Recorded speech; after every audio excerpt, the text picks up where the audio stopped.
Kanina ka ba nag-book? Bago-bago lang. Trinay ko po kanina sir, mayroon pong nauna kaso ako po yung pinapapunta niya dun sa location niya. Saan location niya? Sun Valley daw eh. Eh, pucha, doon ako galing eh. Oo nga po eh. Alayo na akong pupuntahan mo.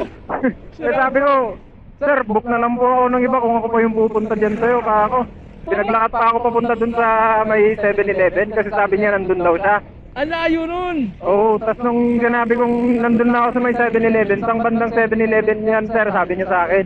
Dito po sa may United Paranaque Subdivision kako. Nasa kabila ka pala sir, nandito ako sa Sun Valley, sabi niya sa akin. Yung gagawin ko kaya kung pupunta dyan sa'yo. Ano sabi mo? Wag na po sir kako, magbubuk na lang po ng iba kako kung ako pa yung pupunta dyan sa'yo. Doon din ako galing, doon ako lumabas. Kasi galing ako sa Bali.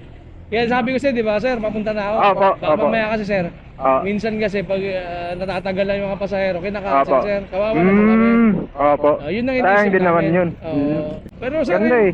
mali yung ano ha, yung sasabihin na pupunta ka, layo naman nun. So nga po sir, nagulat ako nung sinabi niyang 2 kilometers. Maglalakad pa ako paikot. Grabe naman yun sir. Joyride? Joyride din sir eh. Patay tayo dyan.